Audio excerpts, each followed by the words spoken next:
how it comes together, how it works, how this technology is made. But you may have heard of this concept that today's AI systems are using a lot of data, or they're learning from a lot of data. And so what we're talking about today is kind of unpacking what that actually looks like. And what you also may have heard of is these companies are, they're scraping the data from the internet, or maybe they're getting that data from surveillance systems, or maybe they're getting that data some other means, and then A través de otros medios y los alimenta. or learning systems. And it's more grounded in reality than that, in the sense that when you gather a lot of data to train an AI system, there are a lot of people that are involved that have to prepare the data, that have to annotate the data, and effectively are the ones that are teaching the AI system what to actually know and recognize about the data. And one of the most straightforward ways, I think, to visualize this is with self-driving cars. And so if you think about a self-driving car needing to be able to navigate the street and recognize the road, the trees, the pedestrians, and know what to do in those situations, the first thing that is required in this kind of AI system is actually identifying each of the objects on the road. And to teach a self-driving car how to do that, there are actually a lot of people who do this. And you're going to hear from Oscarina later in this panel, who was one of the people who was literally teaching the self-driving car how to drive on the road by taking images like this, or footage that was recorded of a car driving around on the road, and then very meticulously highlighting labeling every single object that is seen there. So tracing all of the curvatures of all of the cars, all of the pedestrians, all the trees, and labeling it as such. And this has always been like a really critical part of AI systems. It is something that companies never really talk about, because they want you to see the magic of AI and believe that somehow these systems are fully autonomous and don't require this kind of extremely manual labor. But actually, oftentimes what happens is the companies that are in the global north, like in the US or the UK or Europe, they will outsource this labor to places far, far away from them, and places in the global south, such as in Latin America. And that's kind of gives the mirage of the users of the technology in the global north not realizing that there's actually no magic in the technology, but it's really backed by millions of workers that are doing this kind of work far away. And so when I started covering this, this was like a very surprising revelation to me. I didn't realize how many people did this kind of work and where they actually lived, but I became very interested in digging into case studies of which countries do we see this happen most often in. And what I discovered was quite disturbing, which is that at the time when I started looking into this in 2018, the most common country, or one of the top countries for doing this work, was Venezuela. And what was disturbing to me was the reason why it was Venezuela. And it's because specifically Venezuela was undergoing economic collapse. And there was actual companies that their whole business model is to find data workers to contract to support these AI companies. And these data annotation firms, these worker scouting firms, they specifically went to Venezuela because of the economic collapse, because they knew that if they went there, they would be able to get away with paying extremely little amounts of money to highly educated people who could do this work well. And so it was sort of this like freak coincidence that happened, where the demand for workers suddenly got very, very big, because the self-driving car industry was just beginning to take off right around the time that the Venezuelan economy tanked. And so these two, like this intersection of these two forces, rising demand and absolute collapse of the economy, was what led Venezuela to become like the most coveted place for these companies to find workers. And that's how I ultimately met up with Oscarina. But one of the things that I realized from this experience is that this is not just, I mean, maybe the first time it was an accident, it was a coincidence that this happened. But I realized that companies are now going to turn this into a playbook. This is going to become the way that they find workers. They are going to go to other countries that are suffering very tough economic conditions, and that's where they're going to go find their workers. And that's exactly what has happened in the last 6 years since I started covering this. So if you're interested in reading a little bit more about just the way that this business model works and cómo funciona este modelo de negocios y exactamente qué ha sucedido en Venezuela y cómo conocimos a Oscar Inais, es una de las historias que hice para MIT Technology Review y realmente habla sobre esta evaluación que hice en el momento para convertirse en un libro de jugadas, en una guía de jugadas. Y lo interesante, no estamos solamente hablando de autos, estamos hablando de una era de IA generativa, de ChatGPT. Y lo que ha cambiado no es las cosas de las que acabo de hablar, es que los sistemas de IA aún utilizan muchísimos datos y aún necesitan de trabajadores. Lo que ha cambiado es el tamaño de estos sistemas de IA y de los datos en los que se les entrena. Y si ustedes miran y abren ChatGPT, like the ChatGPT that we were using maybe a few months ago, that was based on GPT-4, this really huge circle here. And only a few years ago, the models that they were using, the AI systems that they were using were significantly smaller. So in 2019, there was a technology called GPT-2 that was 2 generations before GPT-4. And this at the time was one of the largest AI models, AI systems in 2019. And now, of course, it looks like just a dot compared to how big GPT-4 is.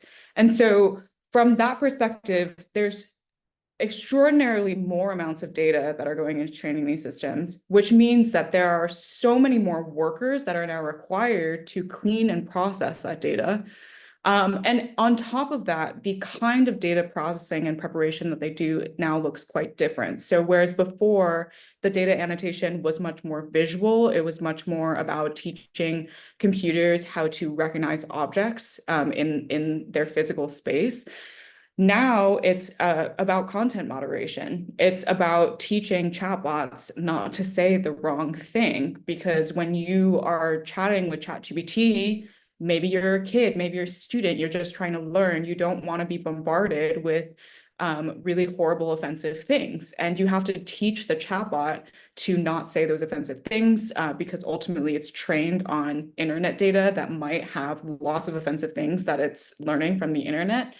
And so it looks a lot like this content moderation that's very similar to the social media era, where there are, once again, huge millions of workers that are sitting in countries far away from Silicon Valley, that are in the global south, that are probably in your country, in Latin America, and are doing this kind of work where they're reviewing text passage after text passage after text passage and saying to the system, the AI system, whether this is acceptable or not acceptable, appropriate or not appropriate, offensive or not offensive, and doing this like day in and day out.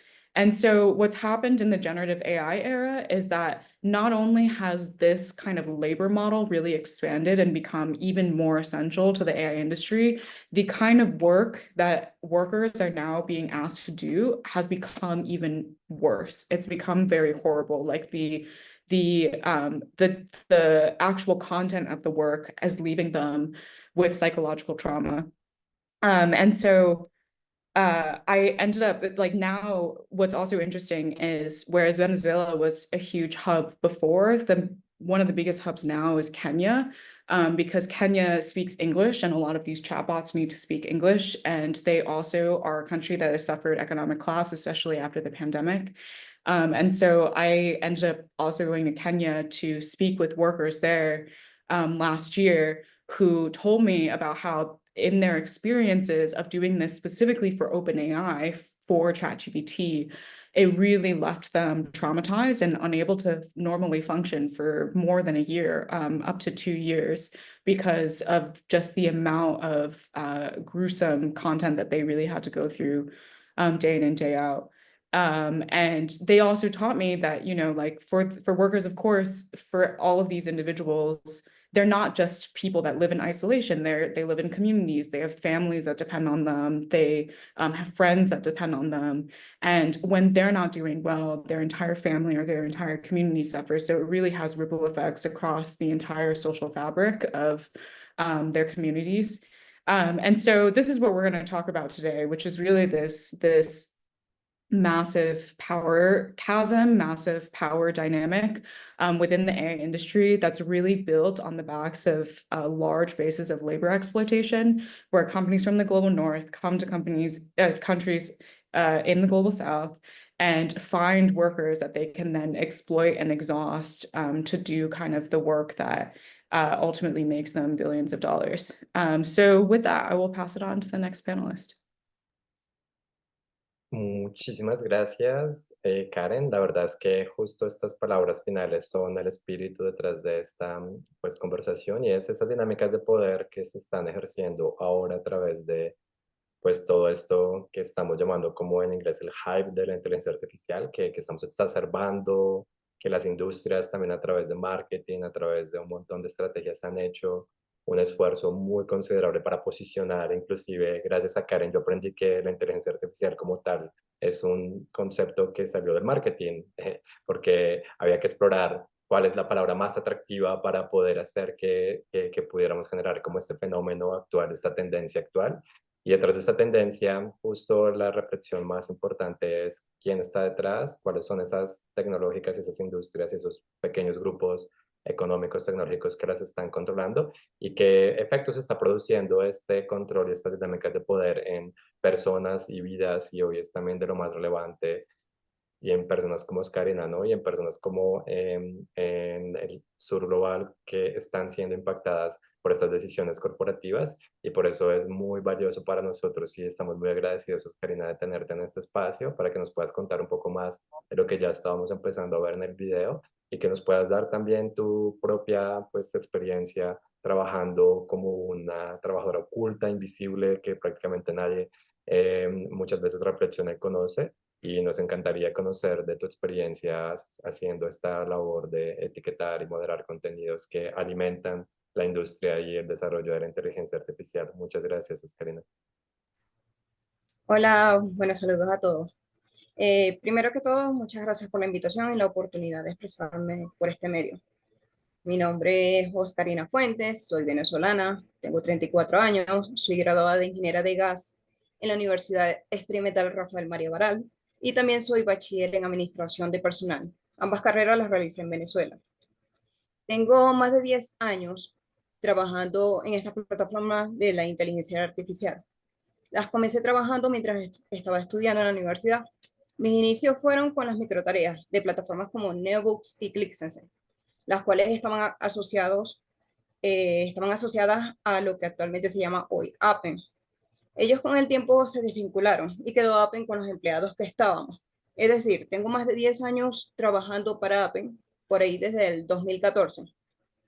Quiero mencionar que cuando comencé a trabajar para estas plataformas, la verdad que no pensé ni imaginé durar tanto tiempo, ya que como yo estaba estudiando con la finalidad de graduarme, comenzar a trabajar en la reconocida empresa petrolera de PDVSA en Venezuela. Pero con el desastre del régimen que destruyó mi país, esas aspiraciones ya no eran lo mismo y me desmotivé. Al graduarme tuve oferta de trabajo en PDVSA, pero la rechacé porque no valía la pena el salario, eligiendo de esta manera seguir trabajando para esta plataforma desde mi casa, ganando en dólares. Mi área de trabajo era mi habitación, desde una computadora muy básica, que era mía. Es decir, no es como la gente se imagina, que uno al trabajar para estas empresas, ellos suministran todo. Pues no. Uno trabaja, o sea, las personas piensan que uno trabaja con una supercomputadora dentro de alguna oficina, pero no, esto no es así. Me hubiese encantado tener un computador apropiado para trabajar mejor en aquel tiempo, porque recuerdo que con esa computadora tan básica que yo tenía, apenas lograba un par de dólares a la semana. Más sin embargo, por la inflación del país, con ese par de dólares lograba hacer un buen mercado de comida para el hogar. Y es que esa es una de las mayores preocupaciones del venezolano, tener comida en la nevera.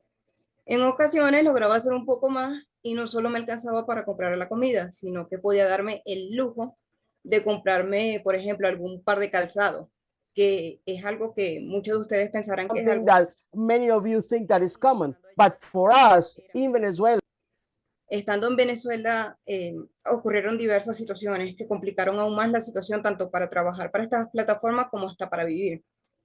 La inflación cada día empeoraba, lo que lograba con el par de dólares ya no alcanzaba como antes, también los problemas de electricidad que se iba por más de 6 horas, el internet sin estabilidad y de baja velocidad, la falta de alimentos, medicamentos escasos, hospitales sin insumos, falta de agua. Ajá. Si me pongo a mencionar todas las malas situaciones, alargaría demasiado esto.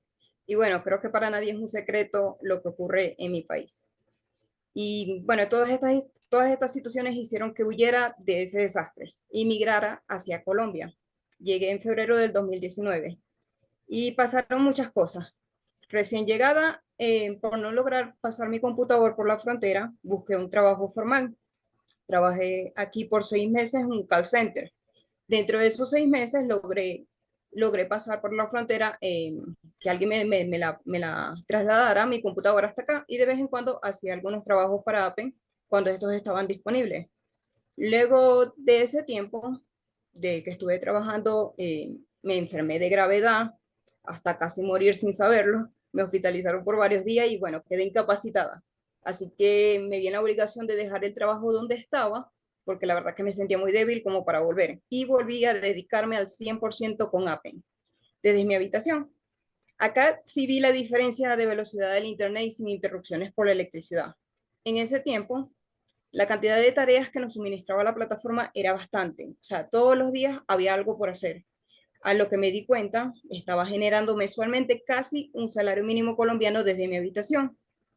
Por esto, para mí, o sea, esto para mí en realidad no era suficiente, porque con estas plataformas no se tiene un contrato donde existan beneficios como un trabajo formal.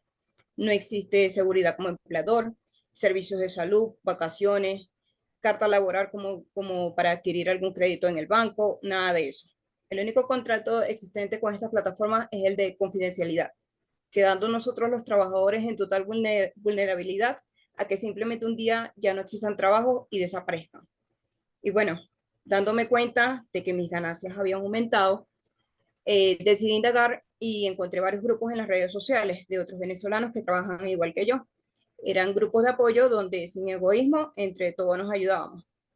Los trabajos de Appen tienen de todo un poco. Es muy variado, la verdad. Abarca información de medicina, ingeniería, matemática, películas, empresas, fotografías, animales, naturaleza, de todo un poco. Y para poder entrar a realizar estos trabajos, primero ellos nos hacen por cada uno una respectiva evaluación.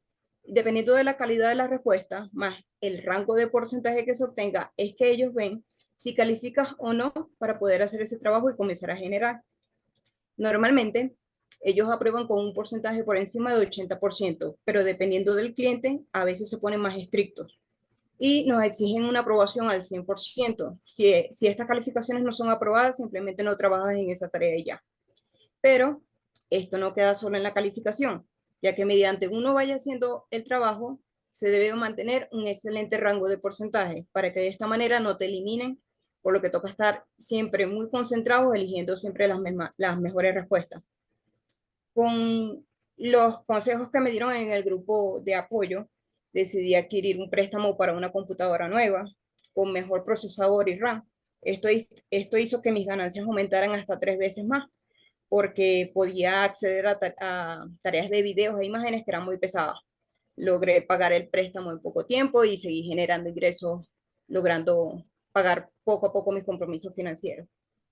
Para resumir un poco, cabe destacar que actualmente el Appen de ahorita no es el mismo que el de antes.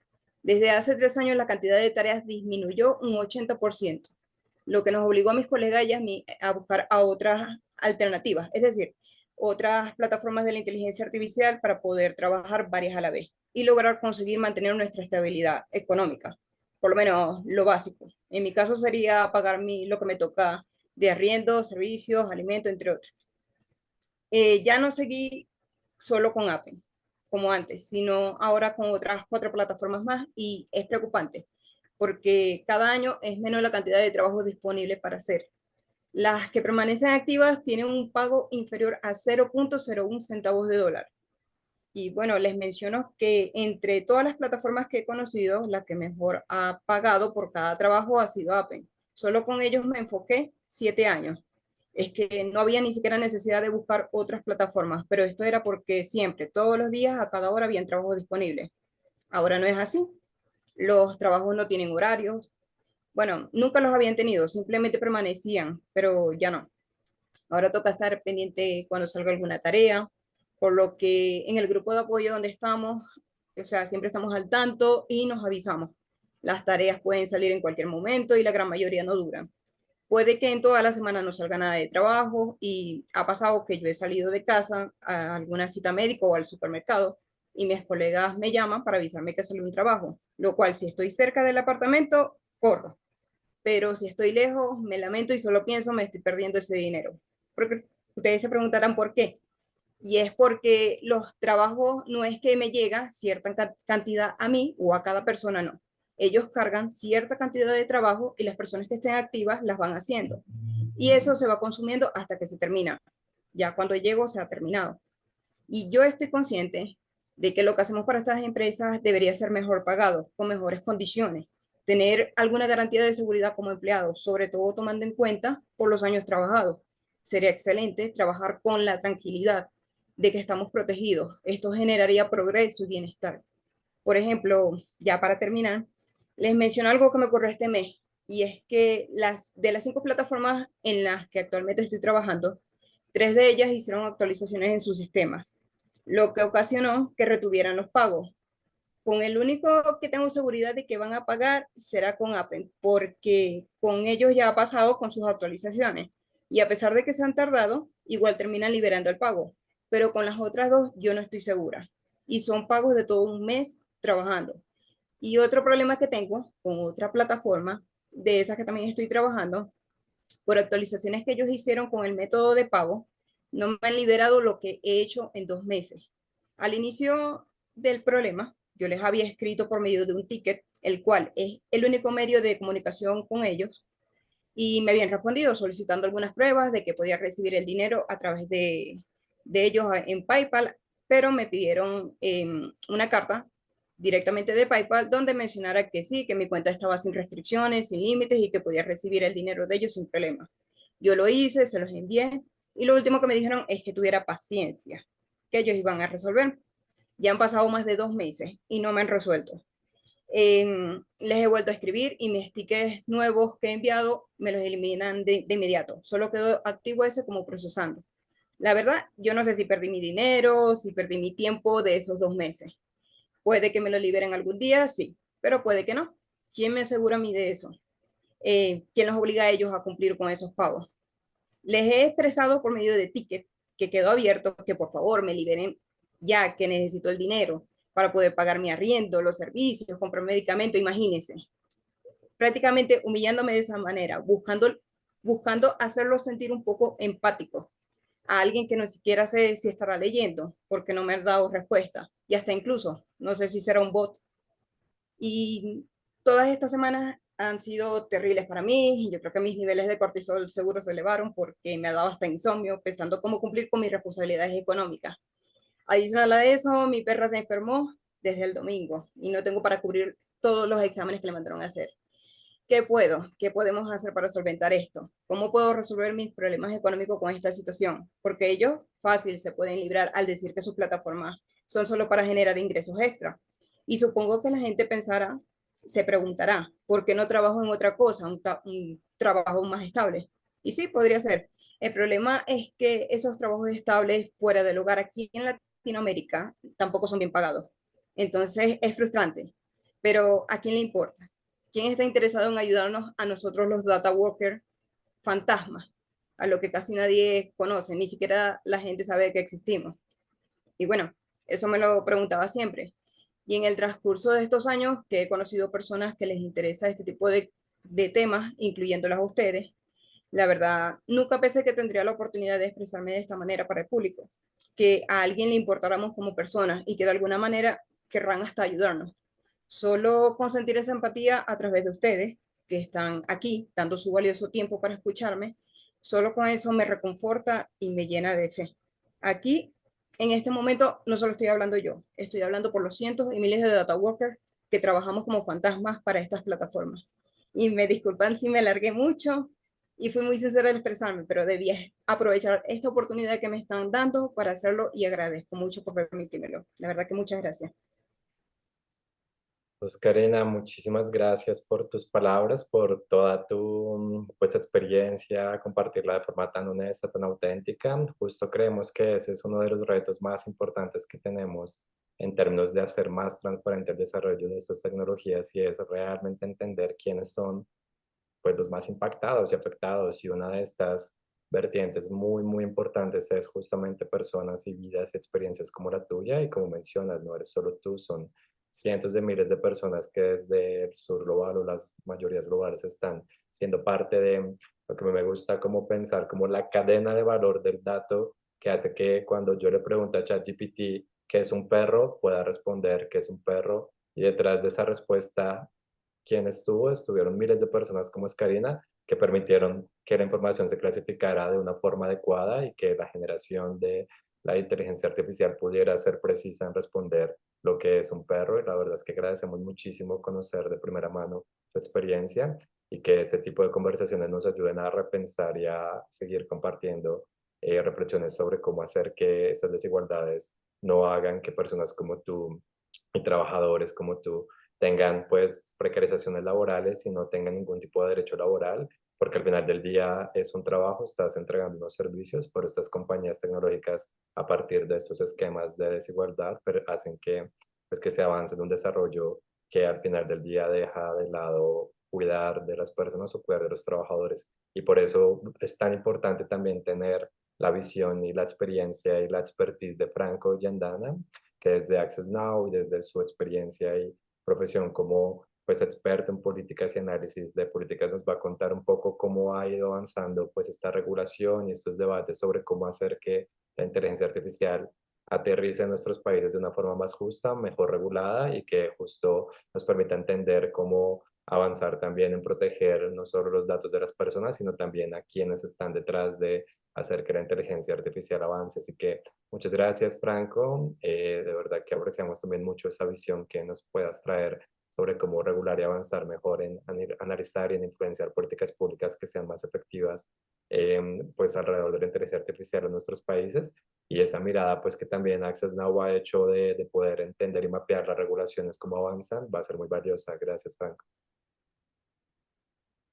Gracias, Jonathan. Eh, bueno, ¿cómo seguir, no? Eh, Siento que el testimonio de Oscarina es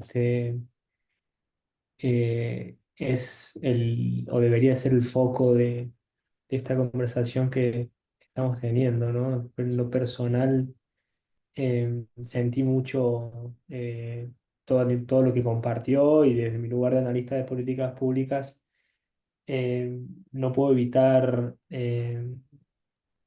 reflexionar sobre un montón de aspectos en torno a la inteligencia artificial, sobre todo en el paraguas de este hashtag que tenemos aquí, desmitificando la inteligencia artificial. Y quisiera comenzar, antes de entrar de lleno en temas regulatorios, quisiera comenzar con un pequeño esfuerzo para ayudar a desmitificar la inteligencia artificial.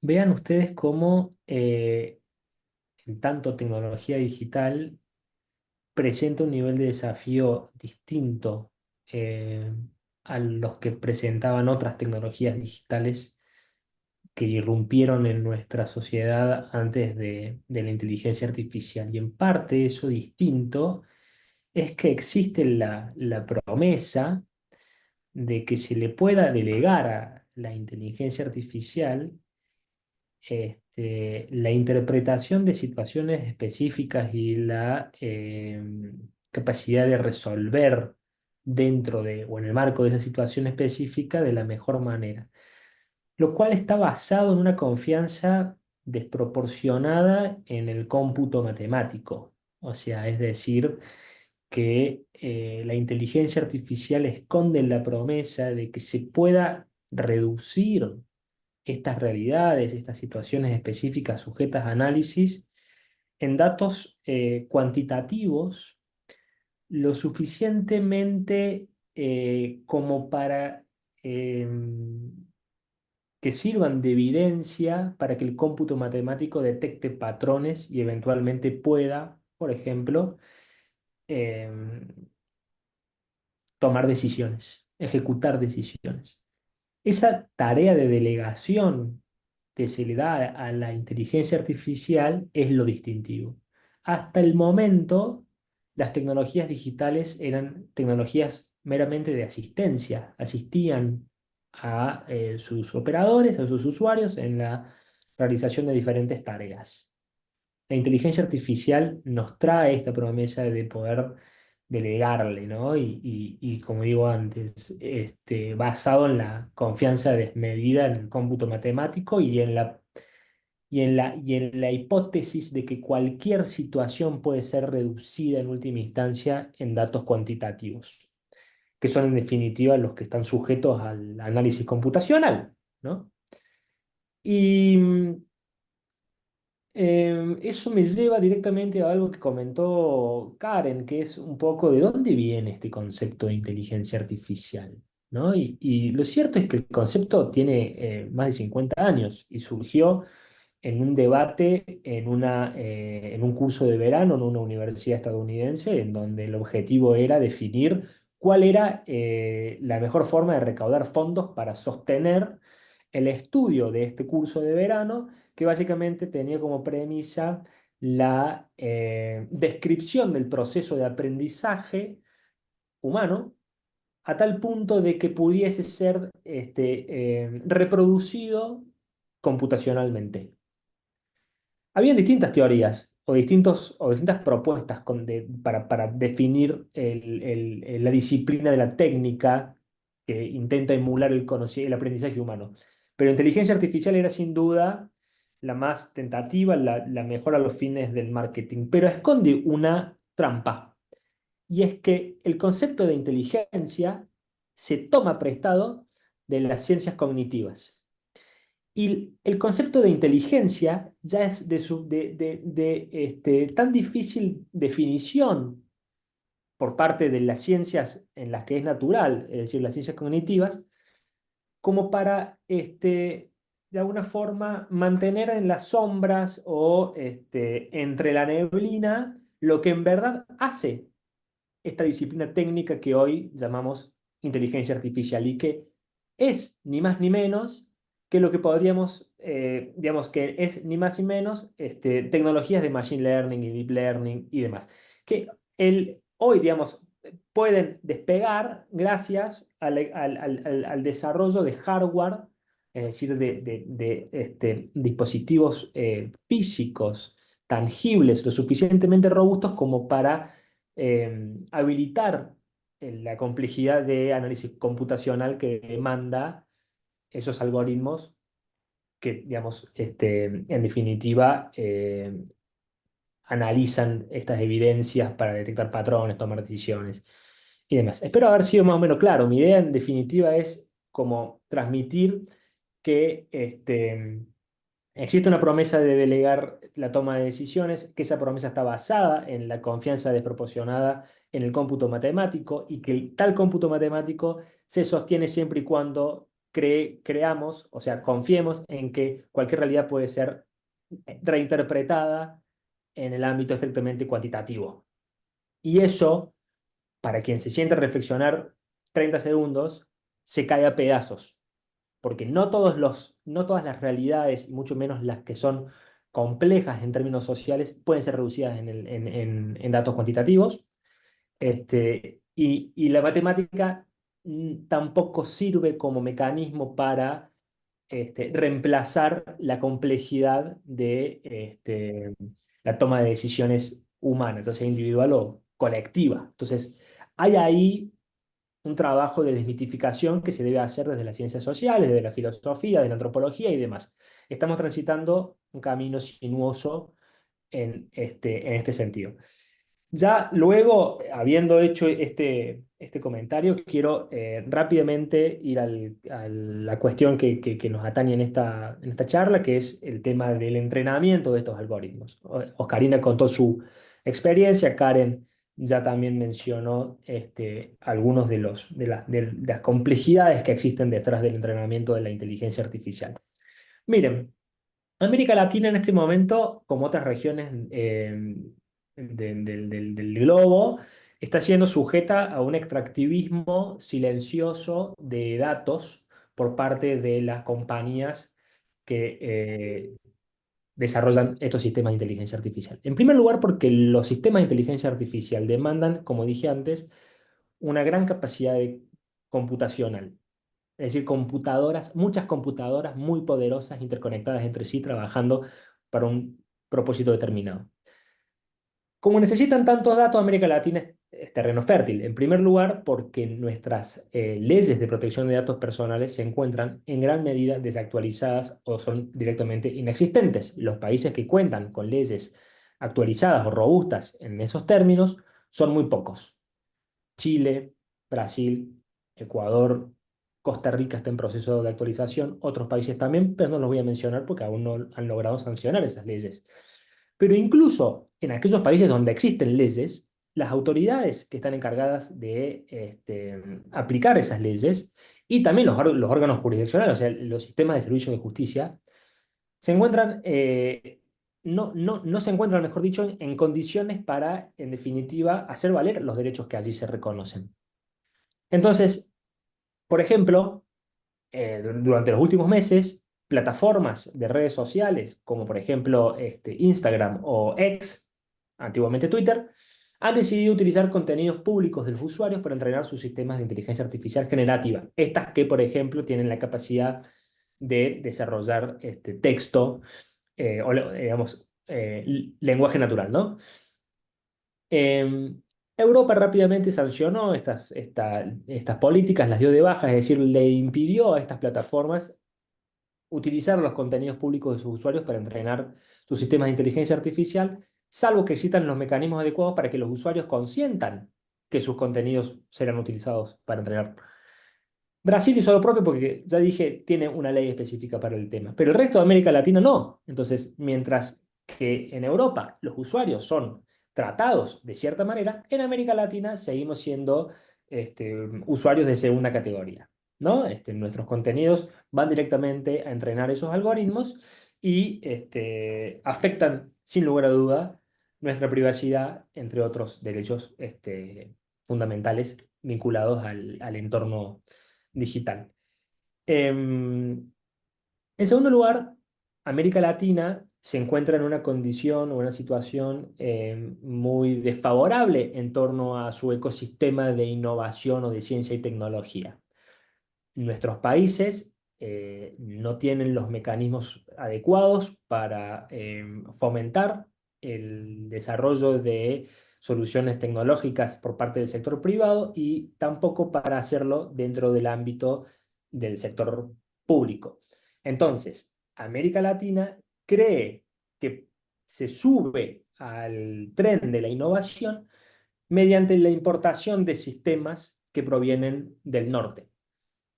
Luego, si ustedes más o menos han ido siguiendo mis comentarios, verán que hay un algoritmo muy desproporcionado en perjuicio de América Latina. En primer lugar, leyes que son deficientes a la hora de protegernos. En segundo lugar, una dificultad manifiesta de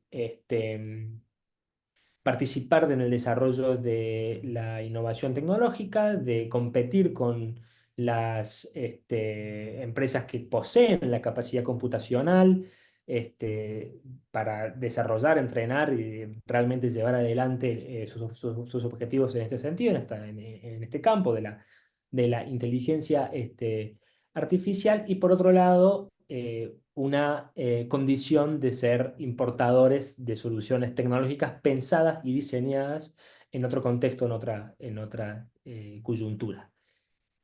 Esos factores convergen como para que realmente nuestra región demande no solamente debates públicos y amplios sobre cómo debería verse una inteligencia artificial latinoamericana, cómo debería ser un pensamiento filosófico, antropológico en relación a la inteligencia artificial basado, plantado en América Latina. Latin America.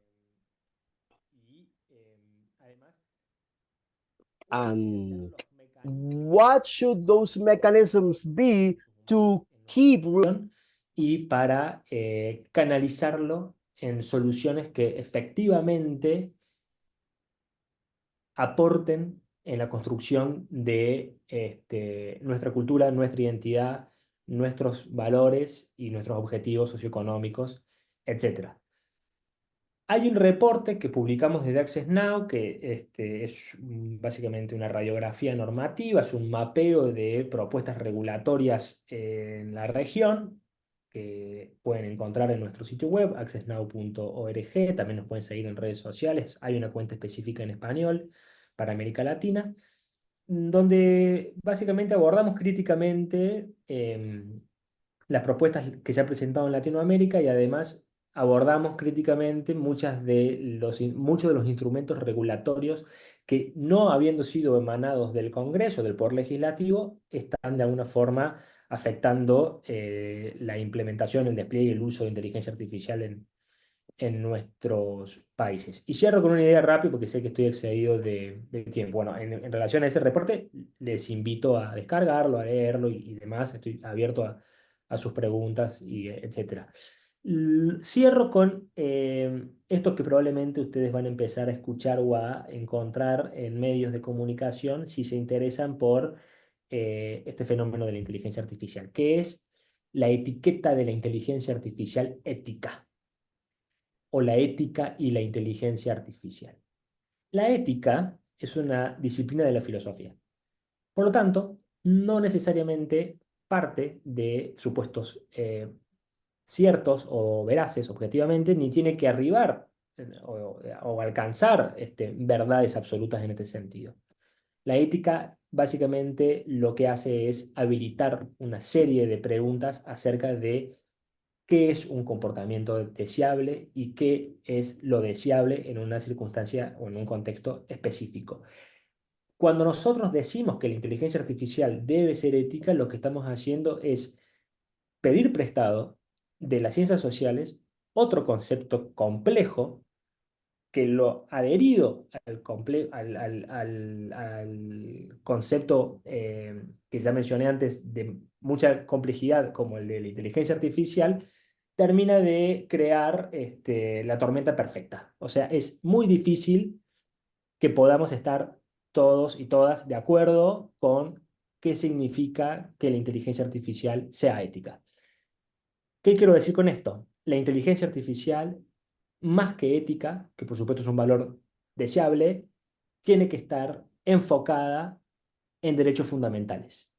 La inteligencia artificial tiene que estar al servicio de las garantías de los derechos fundamentales, tiene que apoyar el cumplimiento de las garantías a esos derechos fundamentales, y en caso de que la inteligencia artificial presente riesgo en el goce de los derechos fundamentales, tiene que estar absolutamente y terminantemente prohibida. Básicamente, por ahí va la cosa. Lo dejo por acá, abierto a comentarios, preguntas y esta conversación que me parece tan interesante.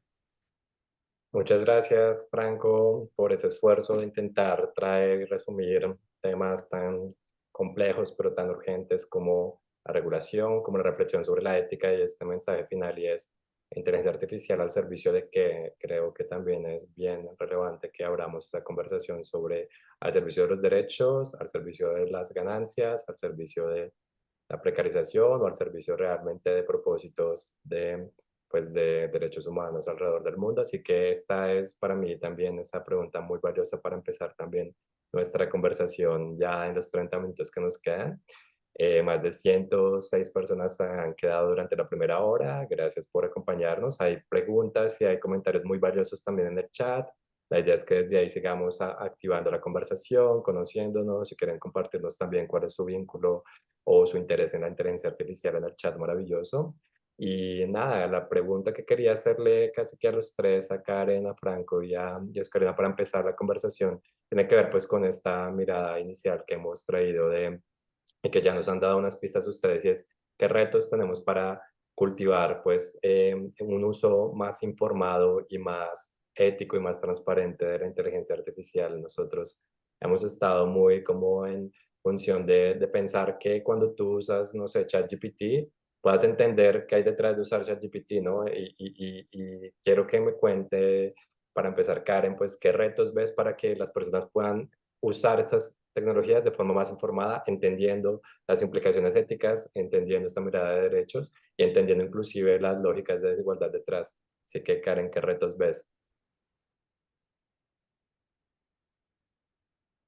I think with ChatGPT, we've now today talked about one dimension of the ethics of using these technologies, right? The fact that they are currently based on a very exploitative system of labor, and are based on not treating workers well, and are based on going to impoverished economies to continue to not treat them well. So that's one dimension, but there are many other dimensions, like the data privacy implications of these systems, the copyright implications. You may have seen some stories about authors or artists that are suing these companies because their work was just taken and used to train AI systems that are now then being used to replace them. Like, artists are not getting work anymore because all of their work was used to train a model that is now being hired instead of them as people, as human artists. There's also huge environmental concerns. So because these systems are so enormous now, they need to be trained on supercomputers. Oscarina mentioned before, like sometimes people visualize her as working at a supercomputer, which is not necessarily the case, but there are supercomputers that are now involved in this kind of training of the AI systems, and they are going into places, into communities and countries where there are not actually enough resources to support that supercomputer. So for example, I was in Chile just a few months ago, and there are a lot of data centers now entering into Santiago. I was doing some calculations yesterday on the amount of water that one of the Google data centers originally said that I was going to use, and I am pretty sure, and I checked my math like 5 times, that the Google data center would have used 1,000 times more than the entire municipality in terms of water for cooling the server.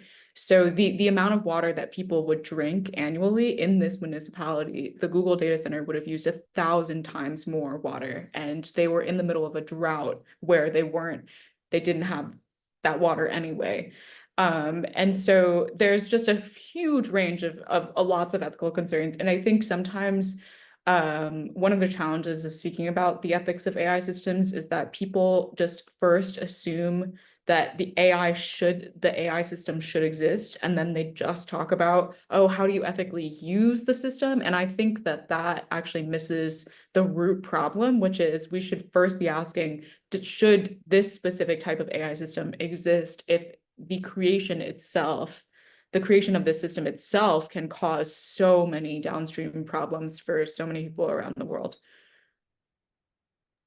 Wow, Karen, no, eso nos amplía muchísimo la mirada, ¿no? De todos los problemas que hay detrás, más allá de los trabajadores de datos, los problemas ambientales también asociados. Y como me contabas en algún momento, pues estás investigando y pronto también estás trabajando en un libro para poder explicar mucho más la historia, la lógica y los impactos, las desigualdades que va a producir, por ejemplo, también en términos ambientales, el desarrollo de la inteligencia artificial. Pero eso también me hace preguntarle un poco, Oscarina, también este reto de cómo hacer que entendamos mejor esta realidad pues, de los trabajadores de datos, y cómo hacer que las personas también se cuestionen mejor y aprendan y se informen mejor sobre la realidad que nos compartías, Oscarina. Y pues en tu experiencia, ¿qué has visto que funciona? ¿Cómo hacer que podamos llegar a más personas con estas historias de los trabajadores? ¿Y qué crees que podemos hacer para que haya como pues una industria de trabajadores de datos más justa? Bueno, la verdad que la inteligencia artificial tiene sus pros y sus contras. No sé si serán más ventajas o más desventajas, la verdad que no sé. Pero supongo que también depende de las personas que la utilizan. Pero lo que más preocupa es, a mi parecer, es la juventud. ¿Por qué? Porque he visto que anteriormente en las escuelas, uno por ejemplo cuando estudiaba, uno se motivaba más aprendiendo, indagando, buscando en libros, a lo tradicional. Ahorita simplemente los jóvenes colocan algo en el chat GPT o cualquier cosa, inmediatamente se lo soluciona, por así decirlo.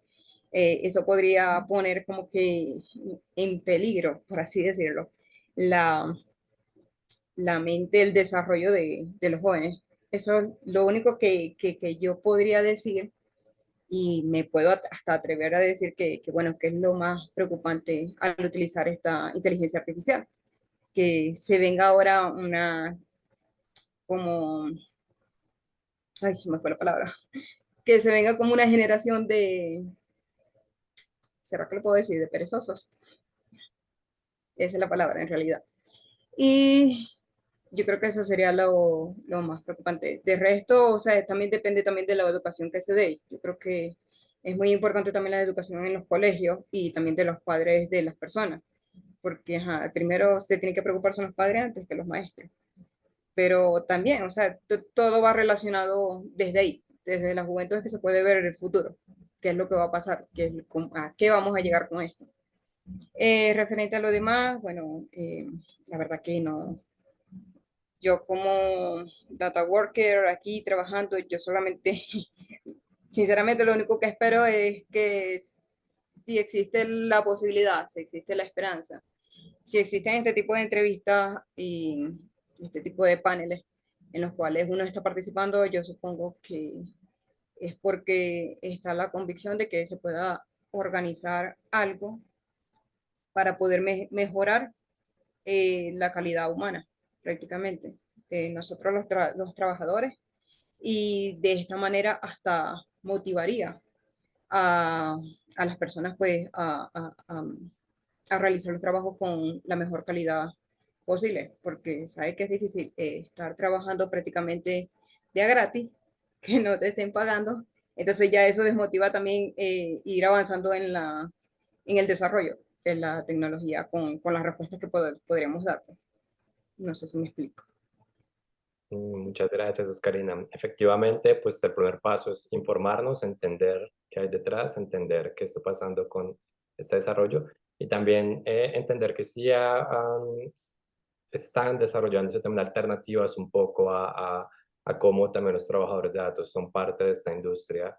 Y hay ejemplos en Kenia de sindicatos de trabajadores de datos que se han organizado para intentar entender cómo trabajar de forma más organizada, exigiendo derechos a estas plataformas que tercerizan el trabajo, pero que en el fondo son contratadas por las grandes tecnológicas. También hay una historia que ya les paso en el chat de cómo en India trabajadores de Uber también se han organizado para intentar pues un poco pelear en contra del algoritmo que pone y regula qué tarifa recibe al final el Uber y en donde esos algoritmos se vuelven una caja negra en donde los mismos, por ejemplo, conductores de Uber no saben por qué les pagan lo que les pagan, pero lo que se sabe es que priorizan las ganancias de las plataformas de movilidad. Entonces hay experiencias que se están estudiando, que se están desarrollando y el primer paso es poder informarnos y entenderlas mejor.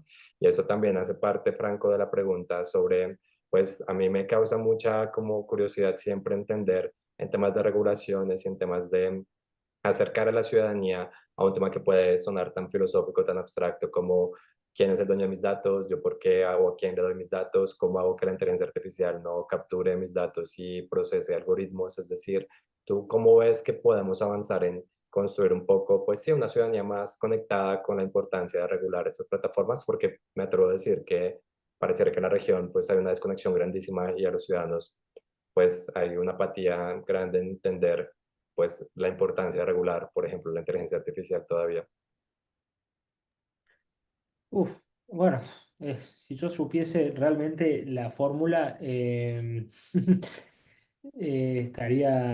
estaría persiguiendo todo el día ese objetivo. Me parece que hay muchos elementos que complejizan el desarrollo de una ciudadanía más consciente. En primer lugar, el hecho de que el día tiene 24 horas y la mayoría de las personas tienen una realidad compleja en la que poco tiempo queda para preguntarse sobre aquello que parece, que no parece urgente o que parece de alguna forma, eh, digamos, intangible en términos de el devenir del día a día, etcétera. Digamos, para ir un poco a la cuestión, yo creo que, al menos desde mi lugar de analista de políticas públicas, que estoy cerca del poder público o trabajo en cercanía del poder público, yo lo que veo es que hay que trabajar fuertemente con los tomadores de decisiones. Este hype sobre la inteligencia artificial, esta confianza desmedida que existe sobre la inteligencia artificial, funciona de tal manera en la que hay un grupo de personas que sostienen que la inteligencia artificial nos permitirá como especie superar todas las limitaciones biológicas e intelectuales y en definitiva gozar de una utopía próxima en la que seremos felices, no trabajaremos, viviremos mucho más años, colonizaremos otros planetas y demás. Por otro lado, en la narrativa contraria, esta confianza desmedida señala que la inteligencia artificial nos destruirá como especie, es el fin de la historia, va a tomar el control, va a dominarnos, nos esclavizará, etcétera. Ante, ante tal dialéctica es imposible, o sea, no imposible, pero es muy difícil navegar con criterio la formulación de políticas públicas. Entonces, ¿qué sucede? En la gran mayoría de los casos, los tomadores de decisiones que se arrogan la capacidad de abordar el desafío de la regulación de inteligencia artificial en América Latina, lo hacen a través de la importación de un diseño foráneo como es la ley de inteligencia artificial de la Unión Europea. Dicen, tenemos la solución, nuestro bloque partidario tiene la solución a la regulación y es emular aquella que ha diseñado la Unión Europea. Lo cual, obviamente, que tiene el desafío de que la Unión Europea presenta un contexto tremendamente diferente al nuestro. Pero además, ignoran que la ley europea ha sido fuertemente criticada por la sociedad civil y por la academia. Principalmente porque al proponer una matriz de riesgo como eje principal de la regulación, ya explico qué es esto, lo que están proponiendo en definitiva es generar un equilibrio entre dos valores, si bien deseables, de ninguna manera negociables. Uno de ellos siendo la innovación técnica, y el otro, el respeto y las garantías a los derechos fundamentales. ¿Qué es una matriz de riesgo en un diseño regulatorio? Es básicamente decir, miren, dependiendo el riesgo que presente un sistema determinado, los requisitos que va a tener que cumplir antes y durante su despliegue. Si el sistema, por ejemplo, es a los fines de la identificación biométrica en espacio público, el riesgo va a ser alto. Entonces va a tener que presentar un estudio de impacto en derechos humanos, una serie de requisitos. Ahora, si el sistema lo que va a hacer es, no sé, automatizar un proceso que no presenta ningún tipo de riesgos y que no afecta de alguna manera el ejercicio de derechos, va a ser un riesgo bajo y tiene que cumplir con menos requisitos. Esa dualidad de riesgo sí o riesgo no, puesto a disposición del desarrollador con autoridades de contralor que solamente interceden a los fines de asegurarse que todo esté marchando según lo previsto, básicamente es un escenario catastrófico para la protección de los derechos fundamentales. ¿Existen diseños regulatorios superadores en la actualidad? Y la realidad es que no, porque la matriz de riesgo se ha difundido como la mejor posibilidad regulatoria hasta este 16 de octubre del 2024. Lo que la sociedad civil dice es, sobre todo en la América Latina, desde sociedad civil lo que decimos es, tengamos el debate público multisectorial necesario como para, de nuevo, lo que dije antes, entender cómo debe ser una inteligencia artificial latinoamericana, a servicio de qué debe estar una inteligencia artificial latinoamericana, qué debe el sector público, el Estado, digamos, generar a los fines de que ese ecosistema de inteligencia artificial latinoamericano exista y cómo debe el sector privado participar en ese proceso. Karen recién hablaba de las supercomputadoras. Miren, hasta donde yo sé, en América Latina, no sé si hay 3 o 4 de las 500 supercomputadoras más potentes a nivel mundial. Existe un ranking de cuáles son las 500 supercomputadoras más potentes del mundo y no sé cuántas de esas, no creo que superen de nuevo las 5, como para ser generoso, están en América Latina. Entonces vean ustedes dónde está, o sea, el resto está en China, en Estados Unidos, en Europa, etc. Entonces vean ustedes dónde está puesta la capacidad instalada necesaria como para generar estos sistemas de inteligencia artificial y cuánto hay detrás de los desafíos que existen para que la inteligencia artificial esté al servicio de la ciudadanía. Luego la ciudadanía, obviamente, tiene que presionar para mejores políticas públicas y mejores decisiones por parte del sector público. Es realmente un desafío complejo, pero bueno, a eso nos dedicamos, che, así que estamos contentos, estamos trabajando, estamos con optimismo. Gracias, Franco. Y me encanta tener este tipo de miradas desde muchas disciplinas para justo aportar desde cada nicho al problema alguna mirada, dimensión o solución eventualmente. Y ahora sí, nos quedan 15 minutos para 3 preguntas del público. La primera para Karen, que me pareció muy interesante, María Isabel Morales, un poco preguntando, ¿cuál es como el tipo de usuario que la inteligencia artificial debería orientar o crear o cultivar? Porque como usuarios sentimos que pues no es lo que recibimos y ya, ChatGPT es lo que es, pero ¿qué tipo de usuario deberíamos como crear alrededor de la inteligencia artificial? ¿Y cuál es la responsabilidad de las industrias tecnológicas en el tipo de usuario que están creando? That's an interesting question. I'm not sure I fully understand it, but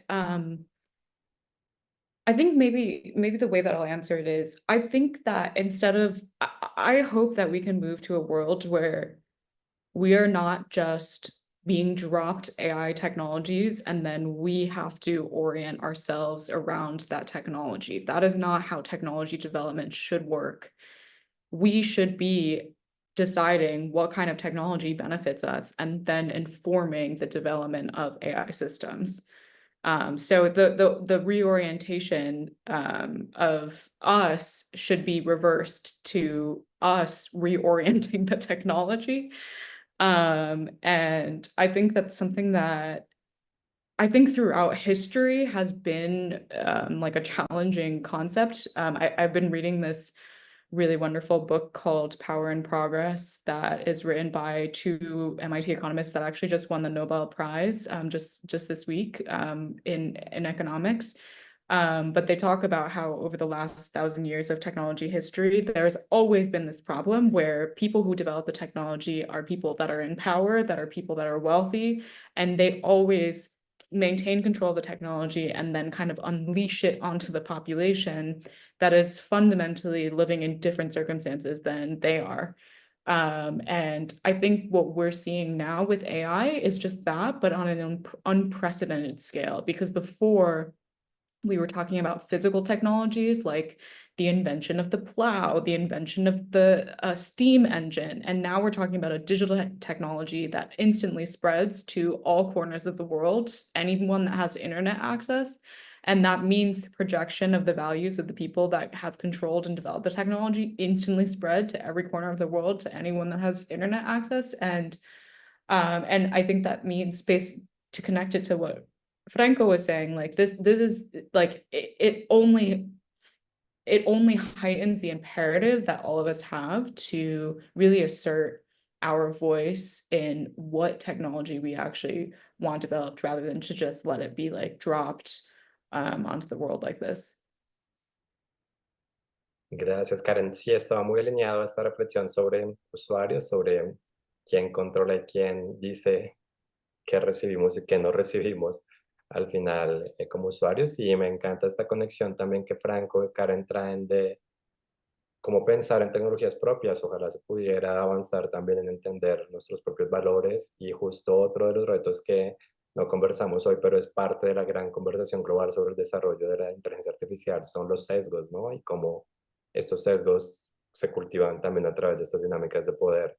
Así que también, Oscarina, hay dos preguntas en el chat, unas de Magali Estrada y otras de Carol Jamie, muy relacionadas con pues la regulación laboral, ¿no? Detrás de la inteligencia artificial y pues no sé si tú tengas ideas o en tu experiencia, como experiencias de cómo pensar en organizar a los trabajadores detrás de la inteligencia artificial para que se regule mejor. ¿Y cuál es tu opinión, Oscarina, sobre cómo regular mejor la inteligencia artificial en los trabajadores? Sinceramente, referente a eso, yo por el momento no podría decir que no estoy organizando nada, sino que me estoy dejando seguir por personas más profesionales, por ejemplo, como la señorita Karen, como usted, señor Jonathan, y como también con la invitación que me hicieron de la señorita Milagros Micel, entre otras personas, que ellos sí tienen como que esa información como que más completa para poder realizar, porque es que, como yo les mencioné, yo la verdad que nunca me imaginé que ustedes nos iban a prestar atención, es más, nunca me imaginé dar un tipo de entrevista como la que estoy dando ahorita. Eh, Son cosas que somos fantasmas, no sabía que se podía hacer, porque en los mismos contratos que ellos nos hacen firmar, al registrarnos en estas plataformas, esos contratos solamente son así, de confidencialidad. Más bien yo he alzado la voz, como quien dice, arriesgándome a cualquier que se arremeta en contra mí, cualquier cosa que pueda ocurrir, pero ajá, ya yo alcé la voz y bueno, por eso es que menciono. Hablo a través de todos los data workers que están detrás del computador, personas fantasmas que trabajamos para la inteligencia artificial.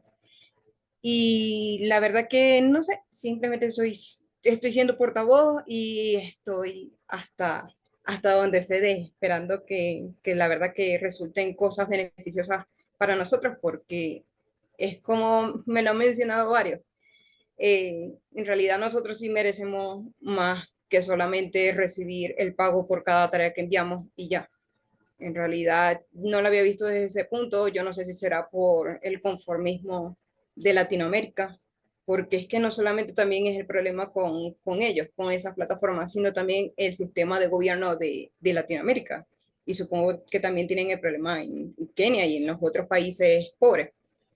Porque es que si no existiera este sistema de gobierno tan decadente, donde prácticamente todos estamos sobreviviendo, porque aquí nadie está viviendo, si no existiera esto, yo creo que no existirían trabajadores o serían muy escasos los trabajadores, los data workers para estas empresas. Yo creo que esto sería muy limitante porque, como les había mencionado, yo estaba estudiando, era para trabajar en una empresa reconocida que era PDVSA. En aquel tiempo esas eran mis aspiraciones. Lastimosamente, como el régimen destruyó todo, no vale la pena. Entonces, vea, trabajar en una empresa petrolera a trabajar como data worker viene siendo mejor. Migrando acá a Colombia, pensando que de pronto ya es un país diferente, está al lado de Venezuela, pero ok, la economía es un poquito mejor. No, se sigue sobreviviendo acá. Un salario mínimo, la verdad que no es suficiente. Yo comparto el arriendo donde vivo con o sea, somos cuatro personas dividiéndonos las cuentas. Entonces son sí, sí, no sé, a veces hasta pienso que parecerá una especie como de complot entre el gobierno y los empresarios de la IA. La verdad que es como que si nos quisieran mantener a todos esclavos. Y a veces hasta pienso de esa manera. Pero bueno, sigo trabajando, sigo hablando y sigo contando las experiencias y bueno, y lo que pueda hacer, ahí estaré. Y bueno, muchas gracias.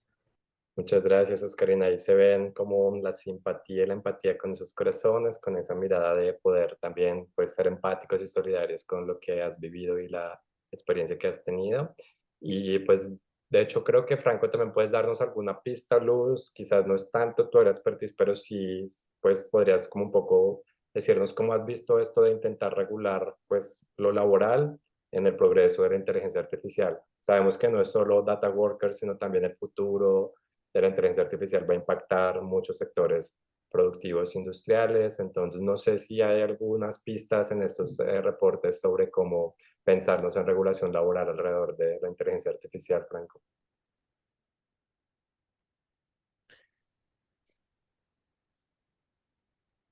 Yo creo que es uno de esos temas, a ver, el fenómeno de la inteligencia artificial puede ser abordado desde muchas aristas diferentes. Algunas presentan mayor complejidad que otras. El tema del trabajo es sin lugar a dudas uno de esos temas complejos. Existe la idea de que la inteligencia artificial va a reemplazar una gran cantidad de oficios, o de más que oficios, sí, oficios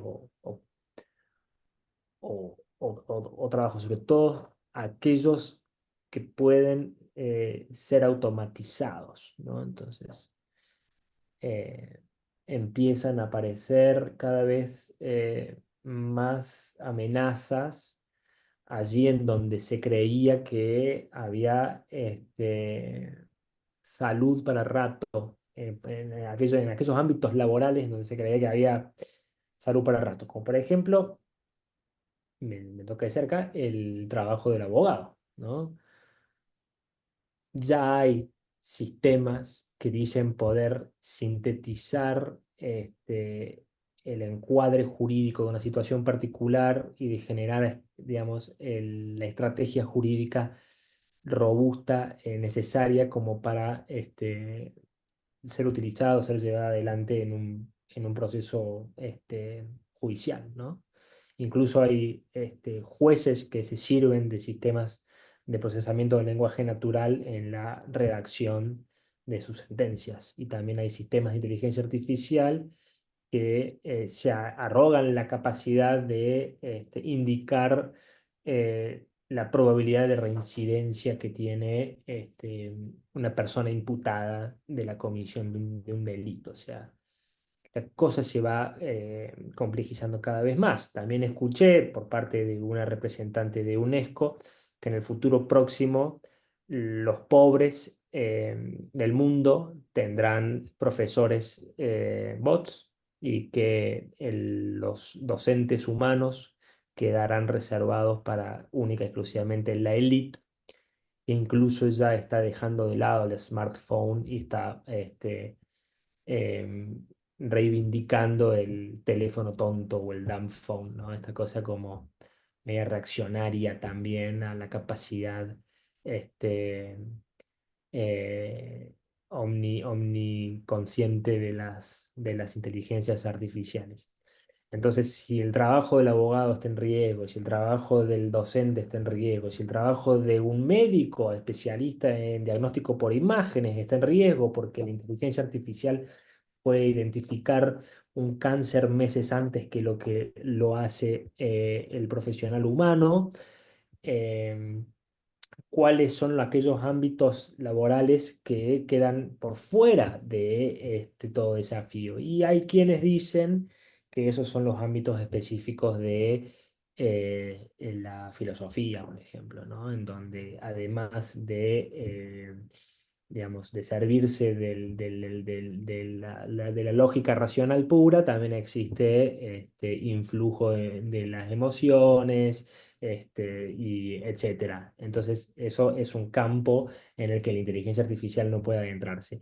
También existen quienes dicen que la inteligencia artificial sí aniquilará un montón de trabajos que existen en realidad, pero que los reemplazará o que lo compensará creando nuevos que aún no han sido, digamos, inventados o que no han aparecido en nuestro escenario. La verdad es que yo no tengo la respuesta. Creo que tenemos que confiar muchísimo más en quiénes somos como especie y en qué puede hacer la inteligencia artificial para nosotros que en temer por una absoluta obsolescencia de la condición humana por parte de la inteligencia artificial. Regulación específica en este sentido no conozco, no creo que esté en discusión, al menos en el contexto latinoamericano, en el ámbito legislativo. Lo que sí hay, y mucho, son estrategias nacionales en países de América Latina que son creadas por el Poder Ejecutivo, en donde lo que se busca es aumentar la capacidad de los recursos humanos capaces de atender las demandas del sector de la innovación o de la ciencia y tecnología. Pero hasta ahí nomás. Eso es lo que puedo aportar. Gracias, Franco. Nos quedan 2 minutos, pero sí quiero aprovecharlos, Karen, para en 2 minutos ayudarme con esta última pregunta que me pareció muy valiosa de María Isabel, y es, ¿ves algunas nuevas historias? ¿Estás escribiendo un libro? Si hay periodistas aquí escuchándonos, comunicadores, ¿qué nuevas historias ves detrás de los data workers, de los trabajadores o del colonialismo que puedan ayudar a inspirar nuevas formas de narrar lo que está pasando con la inteligencia artificial? I am writing a book. I am writing a book that is pretty focused on this topic and the colonial dynamics within the AI industry. So look out for that. It comes out next summer, second half of next year. But there's some really wonderful work that the Pulitzer Center has supported. So I do really want to redirect people's attention to the AI Accountability Network, which is one of the Pulitzer Center's major initiatives that we're speaking under right now. And they have supported reporters around the world who are all doing reporting through this lens on AI, really trying to challenge the power dynamics globally. And also, if you are a journalist yourself that's tuning in, you should absolutely check out the AI Spotlight series, which is an initiative under the AI Accountability Network that is training more journalists to do this kind of reporting through this lens. And that I think is already a wealth. There's already a wealth of wonderful stories in the database that the Pulitzer Center has on its website. So I think that's a great starting point. Muchas gracias, Karen, Franco y Oscarina. De verdad que la conversación fue muy poderosa y nos da un montón de luces, reflexiones y capacidades para seguir entendiendo mejor este tema que es complejo, pero al que necesitamos acercar cada vez más a la ciudadanía y a diferentes grupos de interés y a los tomadores de decisiones, como Franco mencionaba. Recuerden que pues hay una encuesta al final que nos encantaría pues que nos ayudaran a responder. La idea es que vamos a tener un boletín mensual al cual ustedes ya también, los asistentes, van a estar inscritos y van a recibir más historias en su correo mes a mes. Y les agradecemos muchísimo por su participación, por sus comentarios. Magali, Raúl, Helio, Oscar, un montón de gente estuvo súper activa hoy en el chat y la verdad es que esperamos seguir ampliando esas conversaciones para desmitificar la inteligencia artificial en Latinoamérica. Y recuerden acceder, como Karen mencionó, a Pulsar Center Raya AI Accountability, y la grabación la vamos a compartir mañana. Así que tengan una buena noche cada uno de ustedes y esperamos seguir en contacto a través de correo y otros medios como nuestras redes sociales del Pulsar Center, de Access Now o de Data Workers Inquiry, que es también un proyecto maravilloso que deben seguir. Feliz noche y esperamos que puedan disfrutar también la grabación mañana. Gracias, Karen, Franco, Oscarina. Chao.